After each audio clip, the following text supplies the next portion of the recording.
आज का जो लेक्चर होगा मेनली हम पुली सिस्टम्स के ऊपर लेंगे कि उनमें एक्सेलरेशन और टेंशन किस तरह से निकाली जाती है। ठीक है, तो सबसे पहला सवाल तो जहां से हम शुरुआत कर रहे हैं, एक आपको एक सिंपल एक्टूड मशीन दी है। एक्टूड एक नाम है किसी आदमी का जिसने ये मशीन कभी पहले फर्स्ट टाइम डिजाइन की थी। और इस तरह से क्वेश्चन आ जाए कि भाई एक साइड मास है m1, एक साइड मास है m2। सपोज ये भारी है और ये इधर चल रहा है, ये ऊपर जा रहा है, तो एक्सेलरेशन और tension in the rope, acceleration of the blocks and tension in the रोप क्या होगा? क्या इसके फॉर्मूले आपको याद है? पहले एक्सेलरेशन बताओ। मान लीजिए भारी है, डायरेक्ट हम लिखते हैं m1 minus m2 upon m1 plus m2 into g। समझ आ रहा है कैसे लिखा है? देखो, चलाने वाला फोर्स है m1g और रोकने वाला फोर्स है, क्योंकि ये यूं चल रहा है ना। अगर आपने कनेक्टेड मोशन का लेक्चर अटेंड किया हो तो उसमें इस तरह की चीजें बताई। यूं अलोंग द मोशन अगर आप देखोगे टेंशन इंटरनल फोर्स है, m1g चला रहा है, m2g रोक रहा है, तो नेट चलाने वाला फोर्स हो गया m1g माइनस m2g और एक्सेलरेशन होगी net force upon total mass. Clear? यहां तक टेंशन का क्या फॉर्मूला होता है? फिर दोबारा बोलो, सही बोलो। ये यहां क्यों लिख दिया? ये एक्सेलरेशन। टेंशन का फॉर्मूला आपने बताया 2m1 m2 upon m1 plus m2 into g। ये कैसे आता है? ये कैसे आता है? न्यूटन्स लॉ की इक्वेशन बना के, और कोई तरीका नहीं है। फोर्स बैलेंस नहीं है, फोर्स अनबैलेंस्ड है, चल रहे एक्सेलरेटेड है। ठीक है, फोर्स वाली इक्वेशन बना के इस पे नीचे फोर्स कितना m1g, ऊपर टेंशन T, इस पे नीचे फोर्स m2g, ऊपर टेंशन T। दोनों की न्यूटन्स लॉ की इक्वेशन बनेगी। अगर मैं पहले की बनाऊं इसकी इक्वेशन, तो नेट फोर्स है नीचे क्योंकि एक्सेलरेशन नीचे, तो फर्स्ट इक्वेशन बनेगी m1g minus t m1 into a। Second equation आप इससे बनाएंगे, इस पे देखो एक्सेलरेशन ऊपर है तो इट मींस टेंशन ज्यादा होगी, तो नेट फोर्स ऊपर की तरफ।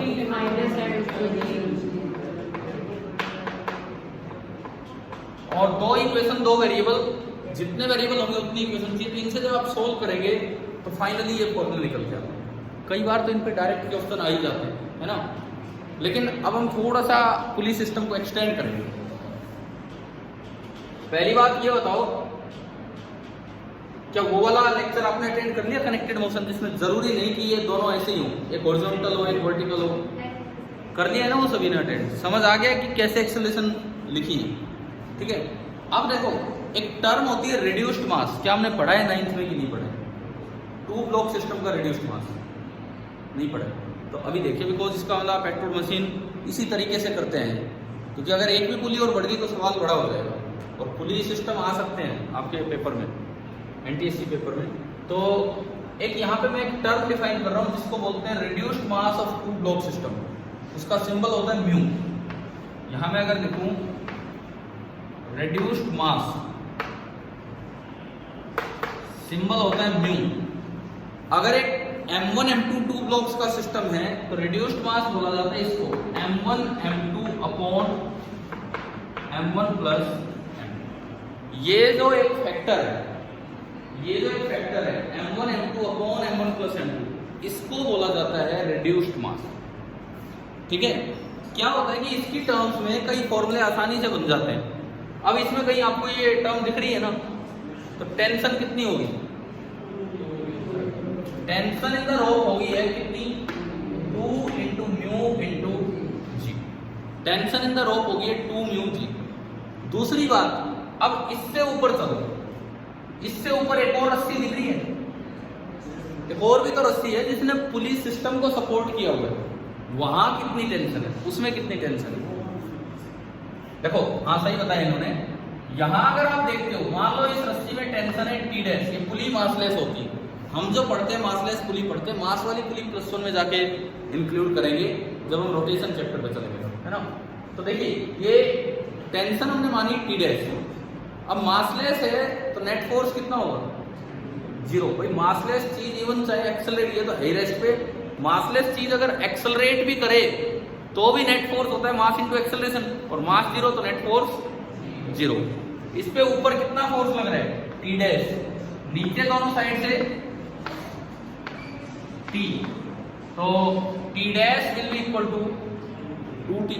आगे ये समझ, यहां से मैं अगर देखूं तो जो T डैश आ रहा है T dash it is coming out to be 2 into, और अगर आप ये 2T की वैल्यू रखते हैं, T की वैल्यू रखते हैं, तो T डैश कितना आ गया 4 म्यू G। ठीक है, अभी इसका यूज करेंगे, लेकिन उससे पहले मैं आपको एक क्वेश्चन दूंगा करने के लिए। भाई देखो आप थोड़ा बहुत नोट भी कर लिया करो, क्योंकि बाद में पता नहीं घर जाके आप वीडियो लेक्चर से अटेंड भी करते हो नहीं करते हो, है ना। कुछ लिखना है कुछ लिख लो, फिर इसको आगे बढ़ाएंगे। 2 मिनट आप नोट करेंगे।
हो गया।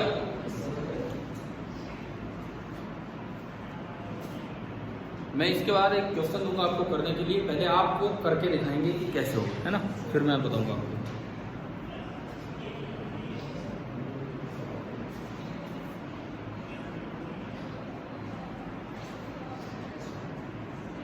चले, हो गया।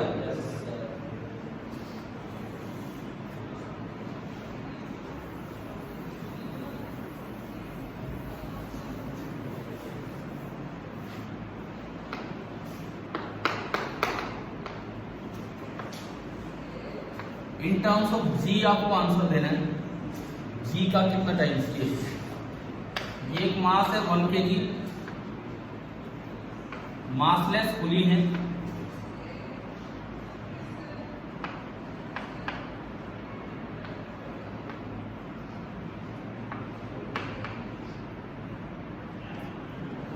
ये ब्लॉक ऊपर जा रहा है ए एक्सेलरेशन से, तो बस आपको ये बताना है क्या होगा, ये सवाल है।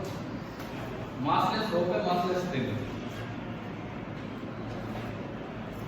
आप ट्राई कीजिए कैसे करेंगे, फिर मैं आपको थोड़ा कंस्ट्रेंट का यूज सिखाया ना, कंस्ट्रेंट का लेक्चर दिया था आपको, उसका भी यूज कीजिए।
जी की टर्म में बताओ, जी की टर्म 3.8 जी डिवाइड नहीं करते हैं तो कितना आएगा 19 जी अपॉन 5।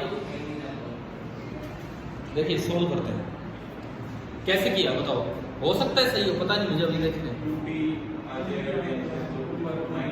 एक मिनट मैंने माना कि इस रोक में मैं टेंशन T1 मानता हूं और इस रोक में मैं टेंशन T2 मानता हूं। सपोज ये है, अब बताइए आप कैसे किया आपने? T2 निकाल लेंगे, 2m/2। अच्छा, और 2t लगा देंगे, T1 की वैल्यू 2t ठीक है, 2t आ गया। अब देखो सुनो मैं आपको वाली बात पर फिर आता हूँ।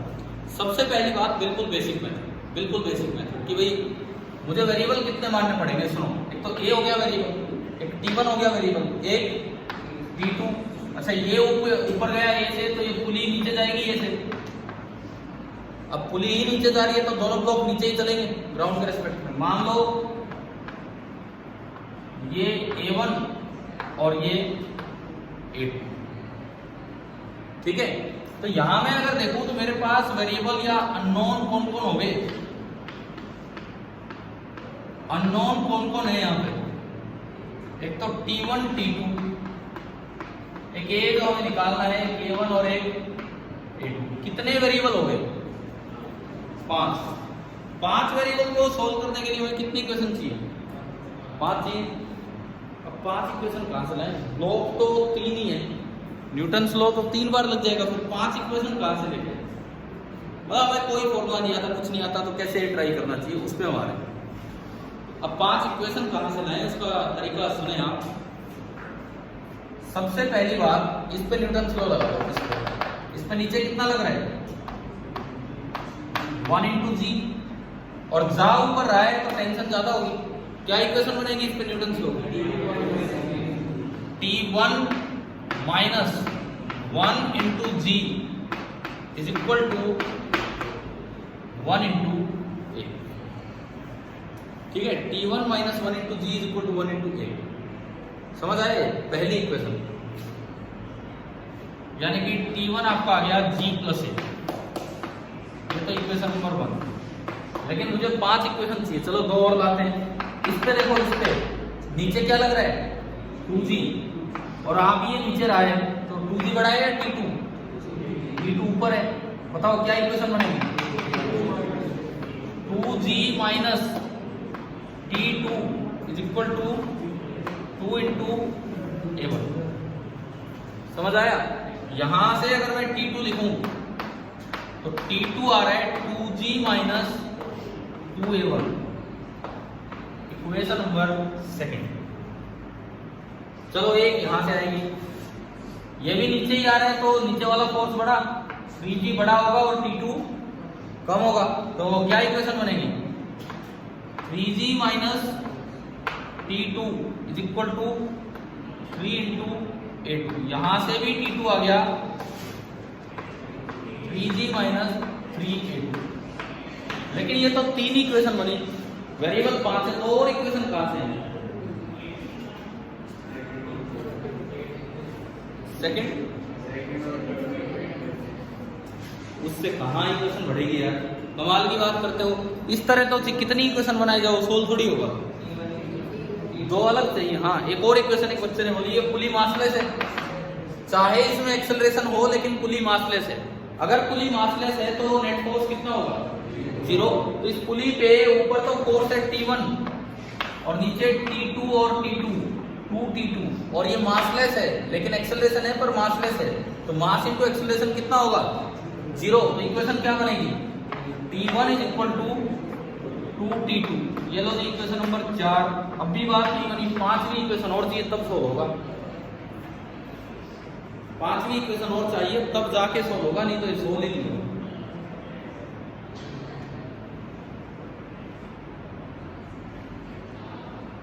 मैंने शुरू में बोला कंस्ट्रेंट का भी यूज होगा। क्या कंस्ट्रेंट की इक्वेशन दिख रही है क्या आपको? क्या पुली नजर आ रही है? पुली कितने एक्सेलरेशन से नीचे जा रही है? A से। ये एंड A1 से, ये एंड A2 से। क्या इक्वेशन थी कंस्ट्रेंट की? आ गया समझ? ए इज इक्वल टू, मैं पांचवी इक्वेशन यहाँ अगर लिखूं, यहाँ लिख देता हूं मैं इस पुली के साथ, a is equal to A1 plus A2 by 2, equation number 5। अब बात ये है कि 5 इक्वेशन आ गई, 5 वेरिएबल 5 इक्वेशन, पहले तो हमने लिखी 5 इक्वेशन, अब उनको सोल्व करना है। सोल्व करने का मतलब है एक एक वेरिएबल कम करते जाओ। कैसे करें एक एक वेरिएबल कम? देखो सुनो, इनसे भी डरना नहीं है, मान लो कभी ऐसे आ जाए तो सोल्व होनी चाहिए भाई। T2 की जगह मैं T1 बाई 2 लिख सकता हूँ, है ना, एक इक्वेशन कम करूंगा और एक वेरिएबल कम करूंगा। क्या आपको ये समझ आ रहा है कि T2 can be written as T1 by 2? तो लो T2 जहां भी है यहाँ है, इसकी जगह रख दो T1 बाई 2, और एक इसमें है T2 की जगह आपने क्या रखा, T1 बाई, और तो कहीं T2 नहीं बचा ना, नहीं बचा, तो मेरी एक इक्वेशन गई और एक वेरिएबल गया, और कहीं T2 ये इससे यही है। लो ना, ये फालतू की इक्वेशन हटा देता हूँ, ये हटा दी, ये भी हटा दी, ये भी हटा दी। अब देखो 1 2 3 और बस एक, ये 4 इक्वेशन होगी और एक वेरिएबल गया। अब मुझे T1 गायब कर लेना है, तो T1 की वैल्यू कितनी है, G प्लस ए, इसमें भी रख दो और अगले में भी रख दो। T1 गायब, T1 की जगह मैंने G प्लस ए यहां रखा, तो ये बना G प्लस ए बाई 2,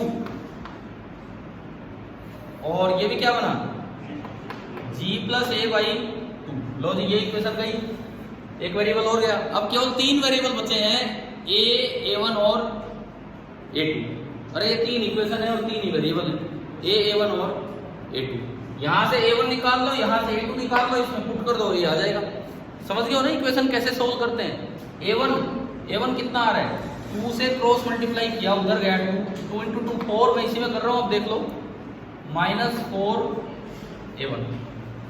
तो यहां से मैं अगर देखूं तो 4A1 बराबर 4G minus G, 3G minus A, तो A1 ये आया। अब बताओ A1 समझ आया कि नहीं, कैसे लिखा? कोई गलती हो तो बता देना, नहीं तो सारा कबाड़ा हो जाएगा, मैं तो मिटाता जा रहा हूँ। आ गया समझ? अब अगली इक्वेशन से A2 निकाल लो, क्रॉस मल्टीप्लाई किया, 2 उधर गया, 3 इंटू 2 6 माइनस 6, तो 6A2 इधर आया, 6G minus G 5G minus A, और डिवाइडेड बाई 6। अब देखो A1 A2 दोनों एक ही टर्म्स में आ चुके हैं, 5वीं इक्वेशन में पुट करते ही A आ जाएगा। हमने 5th इक्वेशन में पुट किया A is equal to A1 3G minus A by 4 plus A2 5G minus A by 6 and divided by 2, तो वो 2 इधर आ गया। आया समझ? एलसीएम ये समझ आ गया ना कैसे हमने इक्वेशन सोल्व किए। मैं यार यूं भी कह सकता था लो 5 इक्वेशन कर लेना सोल्व, पर आधी बार बच्चे फिर वो करते ही नहीं आगे। 6 और 4 का एलसीएम 12, तो यहाँ पे जो एलसीएम आया वो तो आया 12। अब यहाँ क्या था, 4 था कि 6 था? 4 था, तो ये 3 से मल्टीप्लाई होगा, 3 से मल्टीप्लाई होगा तो 9G माइनस 3A आगे, और ये 6 था तो 2 से मल्टीप्लाई होगा, ये 5 है, 5G की जगह क्या हो जाएगा 10G एंड माइनस, बताओ ये आया समझ? इसको थोड़ा ठीक ठाक करो, 9G plus 10G 19G minus 5A, और ये 12 इधर है, 24 हो गया। तो फाइनली ये बनता है कि 24A 9 10 19G माइनस 5A, ये 5A इधर आके जुड़ा तो 29 हो गया, और यहां से A कितना आ रहा है? मुझे लगता है आपका तो नहीं था ये आंसर, नहीं था ना, बिल्कुल भी। क्यों नहीं था उसका कारण बताता हूँ। आप इसीलिए मैंने आपको बीच में रोका, शुरुआत ही गलत कर रहे थे। पहले तो ये बताओ बेसिक मेथड आया समझ कैसे? इनकी शुरुआत में यही गलती थी, क्या थी? ये बोले जी पहले यहाँ पे टेंशन निकाल ली 2m1 m2 upon m1 plus m2 into g, वो केवल तब वैलिड है जब ये पुली किस पे हो, रेस्ट पे। क्या ये पुली रेस्ट पे थी? नहीं थी, ये पुली तो मोशन में है, तो आप वो फॉर्मूला नहीं लगा सकते। वो जो फॉर्मूले हैं ना वो तभी लगेंगे बस सिंपल वाली एक्टिव मशीन आए और वो बेस्ट है। बताओ ये आ गया पूरा समझ लो। लेकिन बात ये है यार, ये ऐसे सवाल आ सकते हैं एनटीएससी में, पर इतना टाइम लगाएंगे हम, एक नंबर का सवाल इतना टाइम कैसे लगाएंगे? तो हमारे पास कोई एक अल्टरनेट होना चाहिए कि कैसे हम इसको सोल्व करें। तो मैं चलूँगा उस पर। आंसर अपना दिमाग में रखो कि ये आया है 19/29 इंटू जी, इसलिए कि घर जाके दोबारा ट्राई करो, मैंने तो मिटाता गया हूँ मैं, आप अपने आप इक्वेशन बना के देख सकते हो, नहीं तो इस वीडियो लेक्चर से भी देख सकते हैं ना। अब देखो, अब बात ये आती कि इतना बड़ा नहीं, थोड़ा सा तो छोटा मेथड हो, कुछ तो आसान तरीका हो हमारे पास, तो अब हम उस पर चलते हैं। मिटाऊँ मैं एक बार इसको, 5 वेरिएबल पे बात पहुंच गई तो टाइम तो लगना ही था, कंस्ट्रेंट का भी यूज हो गया, सब कुछ हो गया।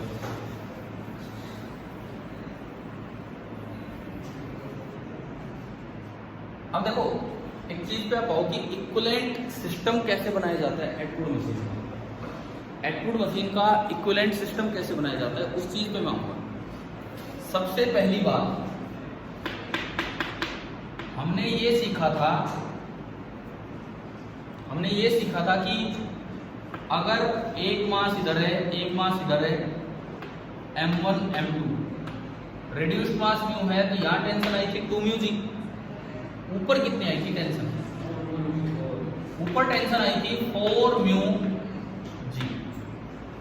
अब ऊपर वाली रस्सी को क्या मतलब कि नीचे कोई मोशन में है कि रेस्ट में है, उसको तो ऐसा लग रहा है जैसे उसके साथ एक मास अटैच कर दिया, एक ब्लॉक अटैच कर दिया जिसका मास है 4 mu.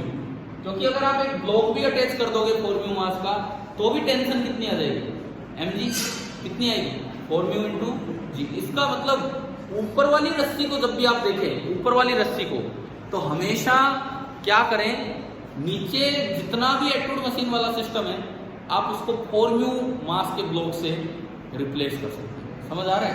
Equivalent mass of Atwood machine is 4 mu for the upper string, बीच वाली स्ट्रिंग नहीं, अपर स्ट्रिंग। क्लियर है? उस तरीके से बताऊं, समझ आ रहा है ना क्या करना है? उस तरीके से देखो, अब ऐसे ही करने चाहिए सवाल, नहीं तो बहुत टाइम लग जाएगा। ठीक है, बेसिक मेथड हमने सीख लिया, लेकिन आप देखो कैसे। सुनो, इसका बताओ रिड्यूस्ड मास कितना है? म्यू बोलो पहले, m1 m2 upon m1 plus m2, 6/5। लेकिन इक्विवेलेंट मास, अगर मैं ऊपर वाली रस्सी देखूं, ये इक्विवेलेंट मास कितना लगाना होता है? 4 टाइम्स म्यू आया 6/5, तो मैं इसको हटाऊं और इसकी जगह क्या लगा दूं? 24/5। अब ये रेस्ट पे, तो ये तो बड़ी आसान वाला काम हो गया, यही तो निकालना है, m2 minus m1 upon m2 plus m1 into g. तो देखो ए, इसमें से ये घटाया 24/5 माइनस 1 अपॉन 24/5 प्लस 1 और इंटू जी। कितना आ रहा है? 5 तो कट लेगा एलसीएम आने के बाद, अपने आप कितना आया? 19/29 इंटू जी। तो देखो यार कितना ज्यादा टाइम बच गया हमारा। तो क्या ये सिस्टम का ये तरीका समझ आ गया? आप कुछ भी अगर इसका सोल्यूशन में ये वाला पार्ट नोट करना चाहें कैसे किया तो कर सकते हैं। फिर मैं इसी पे एक तो सवाल दूंगा आपको करने के लिए, कीजिए आप पहले।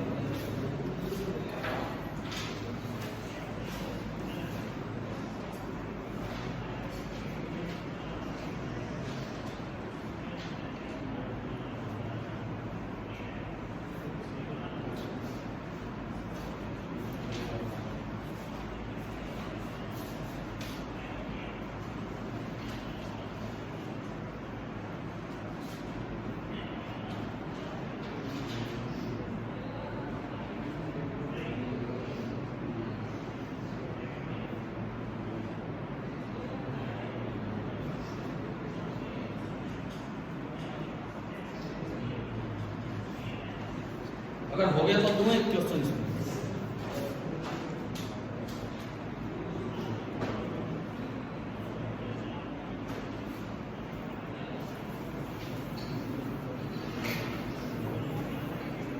वैसे क्या, एक बात बताओ, क्या यूं लग रहा है कि नया मेथड हमने सीखा?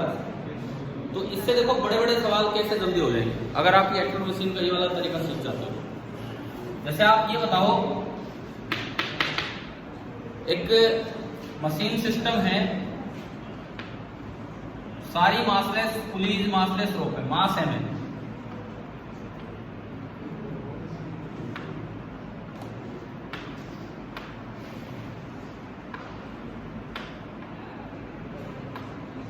मुझे ये चाहिए कि भाई इसकी एक्सेलरेशन बोलिए कीजिए आप।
अरे हो गया आपका?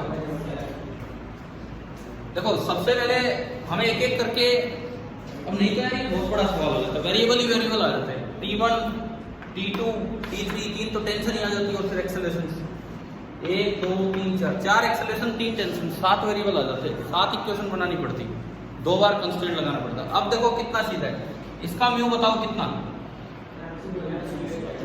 m², ये कैसा म्यू है यार, मैं क्या पूछ रहा हूँ, इसका म्यू बताओ, इसका रिड्यूस्ड मास कितना है, इसका रिड्यूस्ड मास कितना है, m/2, m1 m2 upon m1 plus m2, m² upon 2m, यानी कि इसका जो म्यू होगा, इसका जो म्यू होगा वो कितना होगा, m/2। तो जो इसका इक्विवेलेंट मास बनेगा कितना बनेगा, 4 टाइम्स म्यू, 4 टाइम्स म्यू मतलब 2m बन गया। यानी कि मैंने इसको रिप्लेस किया और यहां मास लगा दिया कितना, 2m, ठीक है। उसके बाद 2m और m का म्यू कितना, m1 m2 upon m1 plus m2 करेंगे तो 2m/3 आ रहा है करना। फिर इसका equivalent mass 4 mu that is equal to 8m/3 है ना।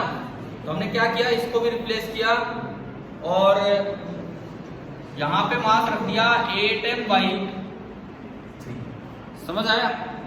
उसके बाद अब ये पूरी रेस्ट पे, तो एक्सेलरेशन निकालना बड़ा आसान है, मासेस का difference 8m/3 minus m upon masses का सम और इनटू कितना आया, 3 तो बाद में कटेगा, 5/11। अब बताओ क्या ये सवाल सोल्व करने आगे, मशीन वाले, एक्सट्रूड मशीन वाले किस तरह से करते हैं, ठीक है। और एक लेक्चर कनेक्टेड मोशन में पहले हो गया जिसमें एक्सेलरेशन अलग अलग सिचुएशन से निकालना सिखाया। तो मैं अगला सवाल देता हूँ, वो आप करके देखिए। क्या हो गया ये सभी का?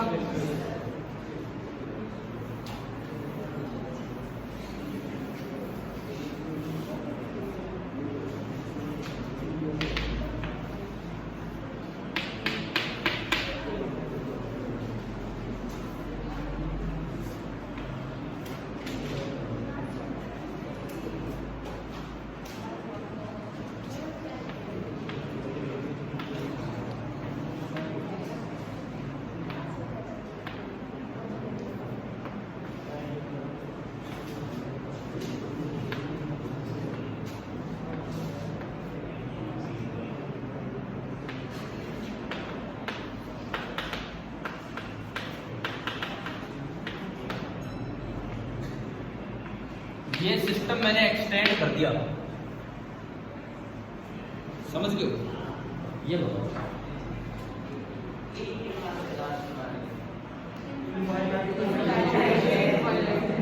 क्या लिखा है मैंने कि यही चलता ही रहेगा, मतलब ऐसी पता नहीं 1000 पुली कितनी है, इन्फिनिट मतलब बहुत ज्यादा।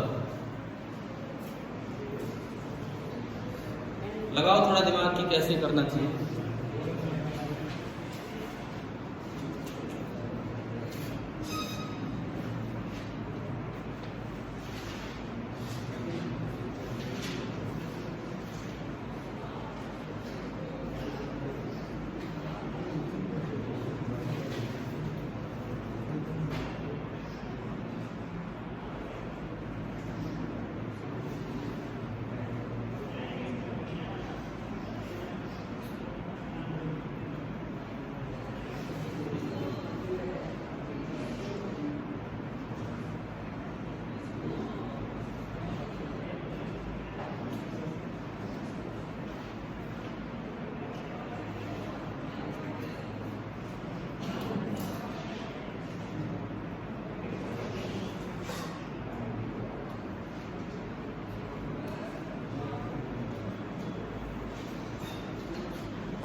क्या करना चाहिए नहीं।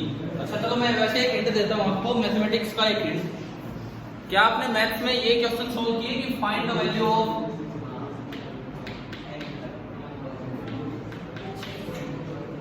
बताओ ये किए है ना, मैथ्स में कर चुके हो 10th क्लास तक एक बार या नहीं?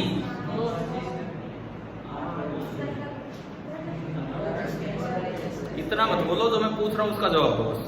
ये किया है कि नहीं किया? ऐसे करते हैं इनको कि लेट द वैल्यूज एक्स, फिर इनफाइनाइट चीजों में अगर आप एक को हटा भी लोगे तो भी तो एक्स ही बचता है। तो फिर हम इसको आगे बढ़ाते हैं, x is equal to under root of 2 plus x, और उसके बाद स्क्वायरिंग करके क्वाड्रेटिक बना के कर देते हैं। तो कुछ ऐसा ही काम इधर सोचना, कुछ ऐसा ही काम। ये अब मैं फिर पूछता हूँ, क्या मैथ्स में 10th में नहीं आता ये? 8th 9th में आ चुका तो फिर 10th तक आ तो लिया, कर चुके ना आप ये, ठीक है। 10th के बाद जाओगे 9th में, ये तो कर ही चुके आप। अब इसका मतलब यहाँ देखो, आप यहाँ देखिए, मुझे ये चाहिए कि भाई इसका इक्विवेलेंट मास क्या है, बस मुझे तो इसकी जरूरत है कि इस सिस्टम का इक्विवेलेंट मास, मान लो m इक्विवेलेंट मैंने माना कितना है, x है, मुझे x ही निकालना है, क्योंकि x आते ही तो फिर finally m1 minus m2 upon m1 plus m2 into g से आ जाएगी एक्सेलरेशन, x निकालना है। लेकिन इसके अंदर ऐसे कितने पुलीज हैं? इनफाइनाइट। तो अगर मैं एक को हटा भी दूं तो भी इक्विवेलेंट कितना रहेगा? x ही रहेगा ना। तो देखिए हमने क्या किया, ये अगर आप इतना भी पार्ट मानते हो तो इसको भी मैंने क्या मान लिया, इसका भी इक्विवेलेंट मास कितना है? x है, समझ रहे हो? इसका मतलब अगर मैं इस पूरे सिस्टम को हटा के x से रिप्लेस कर सकता हूं यहाँ पे, ठीक है। सो द डायग्राम ऐसा बनेगा आपका डायग्राम, देखिए कि एक मास तो ये है बाहर, ये वाला मैं दिखा रहा हूं M, ये पुली से यहां से आया, ठीक है। फिर दोबारा ये पुली, इधर तो M है लेकिन इधर इधर वाला जो बच गया उस पूरे की जगह में मास क्या दिखा सकता हूं X, और इसका भी इक्विवेलेंट कितना होगा X। यही तो किया हमने कि भाई अगर मैंने इसका X माना है तो एक हटा के दूं तो इसका भी क्या होगा X होगा। ऐसा ही कुछ वो √2 वाले में किया था। एक बार ये बताओ क्या इससे ये डायग्राम बनाना समझ आया कि नहीं, बोलो या नहीं आया। आगे तो अब इसका इक्विवेलेंट भी X है तो इसका इक्विवेलेंट तो आप निकाल ही सकते हो। पहले बताओ इसका रिड्यूस मास कितना है mx upon m plus x, तो इक्विवेलेंट मास कितना होगा 4 टाइम्स, और है कितना इक्विवेलेंट मास x। तो बताओ क्या इक्वेशन बनी 4 times mx upon m plus x, this should be equal to कितना x। यहां से x सोल्व हो जाएगा, देखो ये x से x तो ये कैंसिल हो गया, 4m is equal to m plus x। आ रहा है ना समझ। x कितना आ गया, x कितना आ गया 3m। तो मुझे तो यही तो चाहिए था कि इसकी जगह में क्या लगाऊं, वही तो x हम ढूंढ रहे थे। तो तरीका समझ आया उसको, उसका बिल्कुल सेम।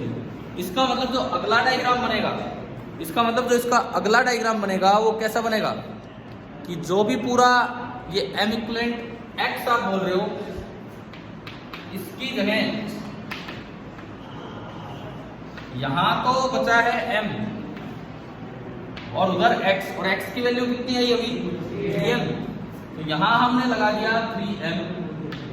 और अब तो शायद एक्सेलरेशन कोई भी उत्तर बता ही देगा, क्या होगी बताओ इसकी acceleration 3m minus m upon 3m plus m into g, कितनी आ गई जी भाई। अब बताओ क्या ये इक्विवेलेंट वाला कॉन्सेप्ट अच्छे से समझ आ गया है कि नहीं, क्लियर है ना।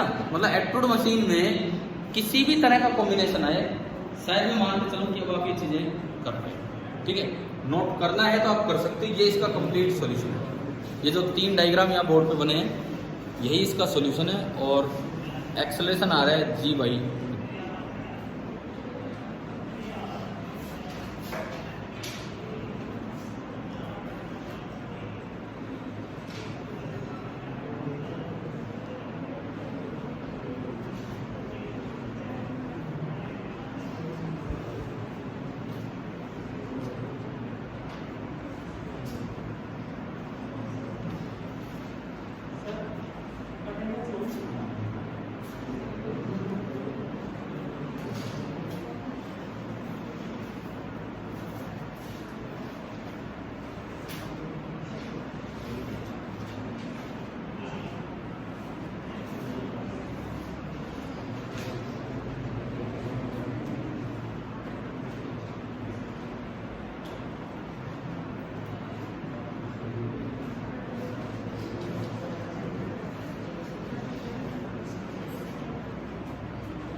अभी तक हमने बस एक साइड एक एम रखा और दूसरी साइड पुली सिस्टम रखा है।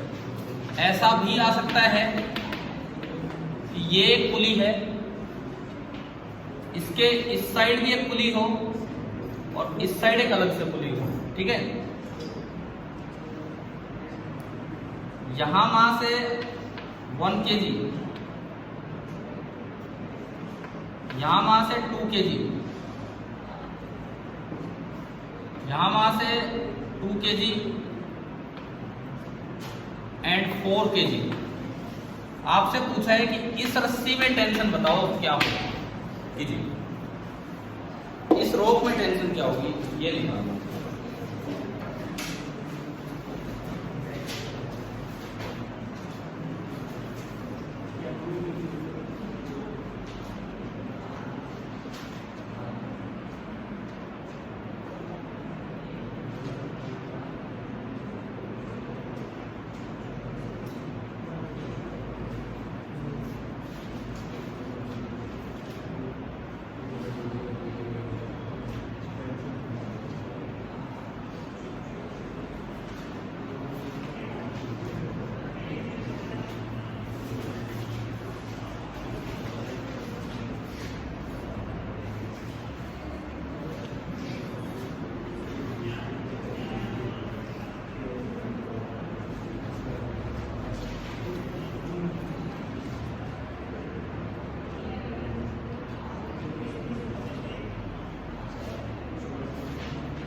हो गया।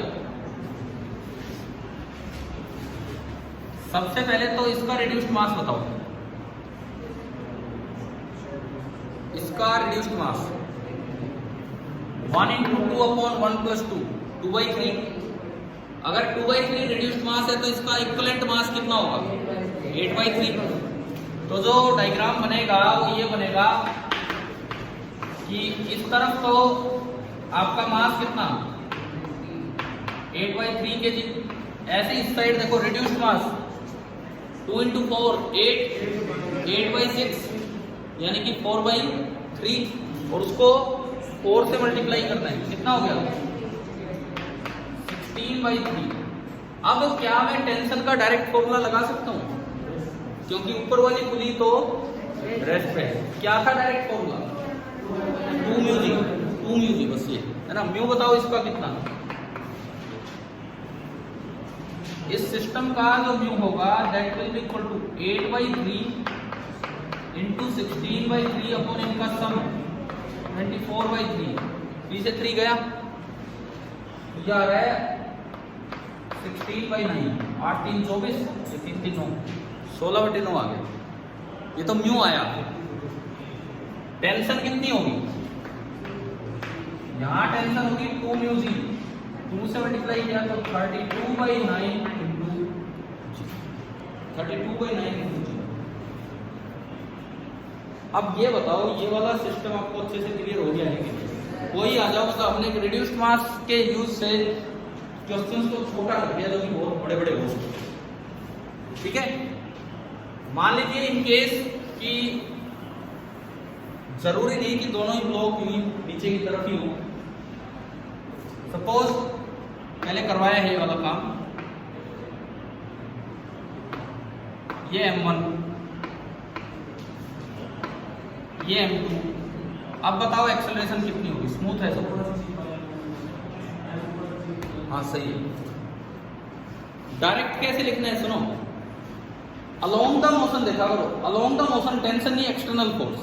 चलाने वाला फोर्स तो कितना है M1G, और जो M2G है वो ना तो मोशन को अपोज कर रहा है ना सपोर्ट कर रहा है। अगर आगे लगता तो सपोर्ट करता, पीछे लगता तो अपोज, वो तो परपेंडिकुलर डायरेक्शन में लग रहा है, मतलब कोई कंपोनेंट ना इधर आएगा ना उधर। तो इसको चलाने वाला जो नेट फोर्स है वो ओनली कितना है M1G upon M1 plus M2। आ रहा है ना समझ। डायरेक्टली ऐसे लिखी जा सकती है, डायरेक्टली अगर आप लिखना चाहें तो ये तरीका है, इस तरीके से हम ये बना सकते हैं। चलो आगे बढ़ो।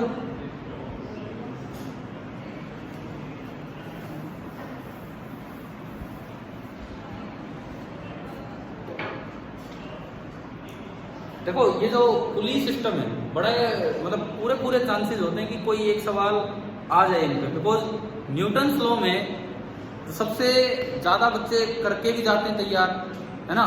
इस तरह के क्वेश्चन बहुत ट्राई करते हैं और उन पे आने के चांसेस भी रहते हैं। तो एटलीस्ट हमारी इतनी प्रैक्टिस हो जाए इन पे कि इस तरह का सवाल आए तो एटलीस्ट वो तो गलत ना हो, ठीक है। अब जैसे ये वाला मैंने अभी बताया था, आपने सीधा यूँ देख लिया कि चलाने वाला कितना है, रोकने वाला कितना है। अगर यूँ ना भी देख पाओ तो भाई अलग अलग FBD बनाओ। M1 का अलग बनाओ, उसमें टेंशन लेनी पड़ेगी। M2 का अलग बनाओ, जैसे अभी मैंने बताया जो नीचे ब्लॉक बनाया था वो M1 लिया था, M2 लिया था, क्या लिया था? M1। तो M1 पे नीचे M1G, ऊपर T, एक्सेलरेशन नीचे है, तो क्या इक्वेशन बनेगी? ये आपके कुछ बच्चों के 300 रुपये पेंडिंग है, लेके आया कोई? मैं एक बार नाम बता देता हूँ, उस तरह बनाओ बच्चे।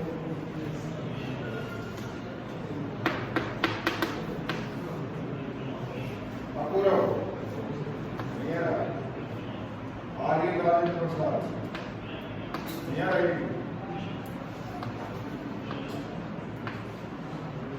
हर्षित प्रमोद,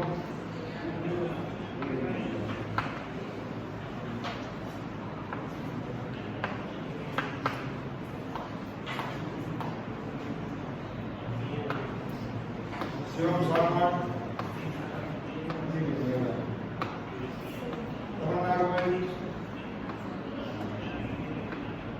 तनु शर्मा,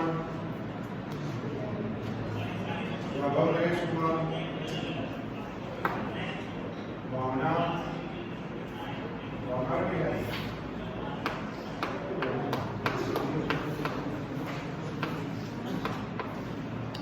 देखिए मैं आपको क्या बता रहा हूँ इसमें कि अगर डायरेक्ट ना लिख पाए तो गलती मत कर देना, तो डायरेक्ट के चक्कर में गलती करिए। तो यही सवाल दिया था, कोई बात नहीं, टेंशन को इंक्लूड कर लो, लेकिन अलग अलग पूरा फोर्स बॉडी डायग्राम दिखा दो, फ्री बॉडी डायग्राम।